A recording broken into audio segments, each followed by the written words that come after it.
Eco farming fotosintesa. Permasalahan pada petani yang pertama, produksi kurang efisien. Hal ini diakibatkan oleh yang pertama, yaitu kerusakan pada tanah. Yang kedua, matinya organisme penyubur tanah. Yang ketiga, matinya musuh alami hama dan munculnya hama yang resisten. Yang keempat, produk pertanian mengandung residu kimia yang berbahaya untuk kesehatan. Permasalahan yang kedua yaitu perolehan kurang maksimal. Angka yang kurang akurat dari nutrisi yang diberikan membuat tanaman yang ditanam petani tidak tumbuh secara optimal. Permasalahan petani yang ketiga, penyediaan nutrisi yang tidak tepat guna. Terdapat spesifik nutrisi yang dibutuhkan tanaman pada waktu tertentu. Keterlambatan dalam penyediaan tentunya akan membuat pertumbuhan terhambat. Tanah yang ideal, sifat fisik, struktur, dan tekstur harus diperhatikan. Sifat kimia, kapasitas tukar kation atau KTK dan derajat keasaman pH harus juga diperhatikan. Sifat biologi, bahan organik, bakteri positif sebagai dekomposer tanah dalam bertani.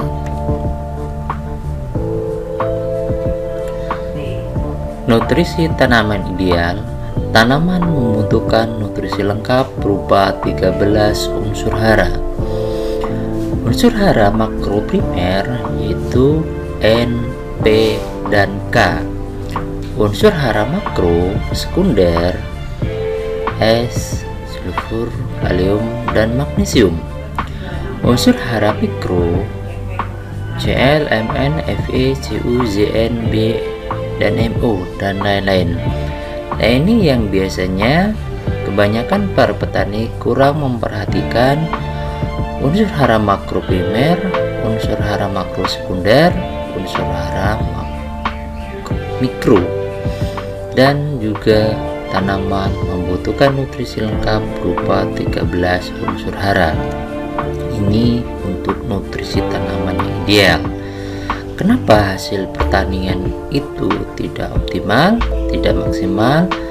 Karena banyak yang terjadi di lapangan itu hanya memupuk makro primer, sedangkan makro sekunder dan mikro itu tidak diberikan ke tanaman.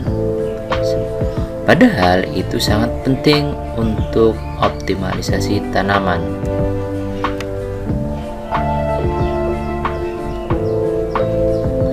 Komponen lainnya adalah kualitas dan kandungan mineral, yaitu di air, itu juga perlu diperhatikan.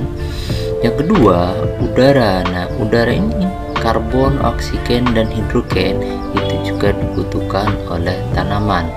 Yang ketiga, iklim, siklus perubahan cuaca ataupun iklim juga akan mempengaruhi, sehingga perlu adanya pemupukan yang tepat guna.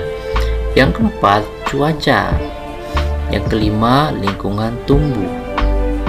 Perbaiki lingkungannya, tempat tumbuh tanaman tersebut, insya Allah hasilnya akan lebih optimal.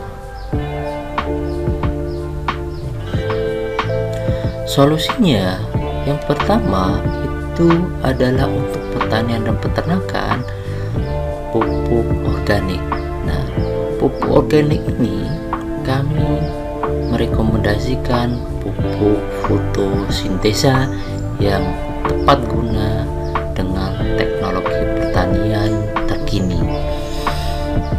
Penanganan hama yang ramah lingkungan ataupun penggunaan pestisida nabati dan penanaman refugia yang dibutuhkan oleh pertanian.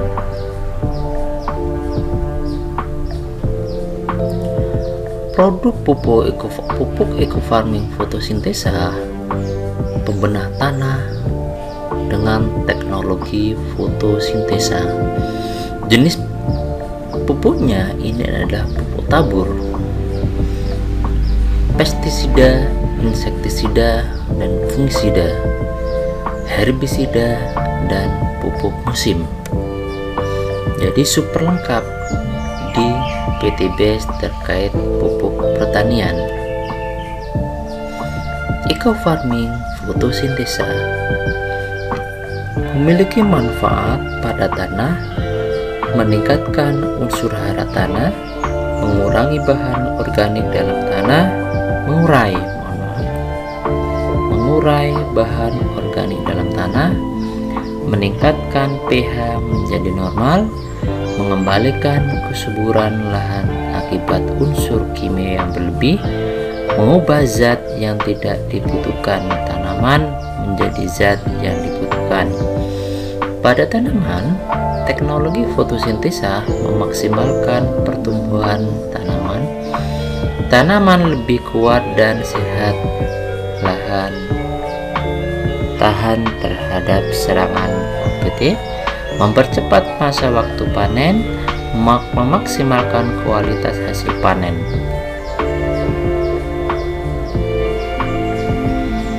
Keunggulan produk dan fungsi dari fotosintesa menyediakan nutrisi secara holistik dan tepat guna, mampu memenuhi kebutuhan akan unsur-unsur yang sangat tinggi dan tepat guna yang dibutuhkan tanaman sehingga dapat memaksimalkan hasil panen.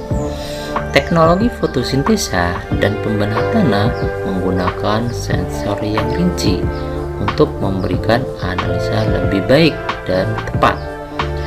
Instalasi yang mudah, alat dapat dipasang dengan mudah dengan perawatan yang juga mudah dilakukan oleh para petani. Tampilan yang nyaman dan interaktif. Aplikasi kami akan memberikan tampilan simple yang akan memudahkan petani dalam menyerap informasi. Dan fungsi dari fotosintesa sebagai penyempurnaan sistem pemupukan yang efektif dan efisien dengan kandungan human acid sebagai pembenah tanah dan kandungan hormon GA3 untuk memaksimalkan pertumbuhan tanaman secara maksimal. Manfaat eco-farming fotosintesa pada tanah yang pertama yaitu meningkatkan unsur hara tanah. Yang kedua, mengurai bahan organik dalam tanah. Yang ketiga, meningkatkan pH menjadi normal. Yang keempat, mengembalikan kesuburan lahan akibat unsur kimia yang berlebih. Yang kelima, mengubah zat yang tidak dibutuhkan tanaman menjadi zat yang dibutuhkan. Dan pada tanaman, fotosintesa ini yang pertama, teknologi fotosintesa memaksimalkan pertumbuhan tanaman. Yang kedua, tanaman lebih kuat dan sehat, tahan serangan OPT. Yang ketiga, mempercepat masa waktu panen. Yang keempat, memaksimalkan kualitas hasil panen. Sedangkan untuk petani, yaitu meringankan biaya produksi khususnya pupuk. Yang kedua, menjadikan alternatif pemupukan berimbang. Yang ketiga, menekan pemakaian pupuk kimia sintetis 100%. Dan 4, hasil panen lebih maksimal.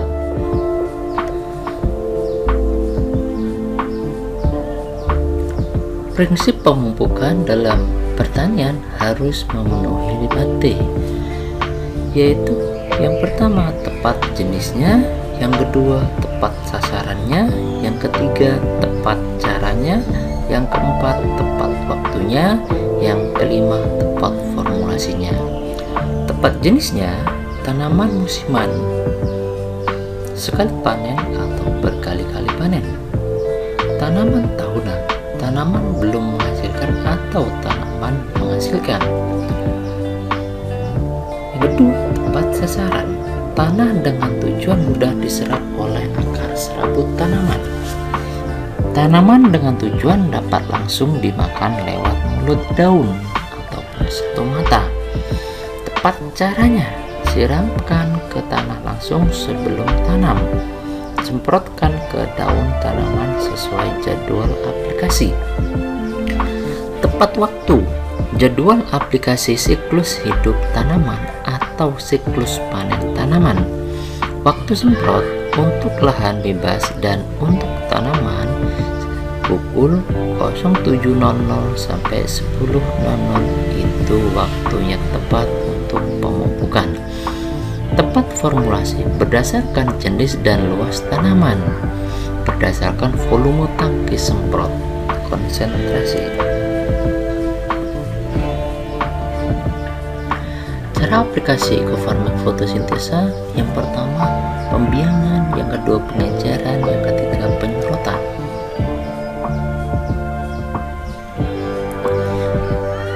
Metode di dosis itu 4 sampai dengan 6 saset plus 1 liter air bersih. Itu untuk tanaman 2 saset plus 1 liter air bersih. Pembiangan: kocok sampai homogen, diamkan 15 menit dalam botol tertutup. Sedangkan untuk tanah, kocok sampai tanaman. Untuk tanaman, kocok sampai homogen, diamkan 15 menit, kemudian campurkan sampai merata. Pengenceran: encerkan larutan biang dengan air sesuai dengan volume semprot yang dibutuhkan lahan, dibagi rata ke semua tangki, semprot sampai habis. Sedangkan untuk tanaman, encer larutan biang dengan air sesuai dengan volume semprot yang dibutuhkan tanaman, dibagi rata ke semua tangki, semprot sampai habis. Untuk penyemprotan di lahan ataupun tanah, semprotkan ke lahan ataupun tanah secara merata, tidak ada batasan waktu tertentu. Sedangkan untuk tanaman, semprotkan larutan ekofarming fotosintesa ke tanaman batang bagian bawah dan mulut daun atau stomata. Dan waktunya semprot pada waktu pagi hari antara jam 7 sampai dengan jam 10. Tabel panduan aplikasi. Tabel panduan aplikasi, setiap jenis tanaman itu berbeda-beda ya. Itu berbeda-beda, nanti kami akan bahas di video selanjutnya per tanaman, sehingga para petani bisa lebih mudah dalam penanganan sesuai jenis tanamannya. Silakan yang belum klik subscribe, like, diklik subscribe dan centang tanda loncengnya agar mendapat notifikasi video terbaru tentang tanaman yang ada di seluruh Indonesia, sehingga proses pemupukan para petani bisa tepat dan hasilnya lebih optimal. Sekian, terima kasih sahabat-sahabat petani dimanapun berada. Biarkan tanaman bicara, tanah subur, petani makmur bersama fotosintesa.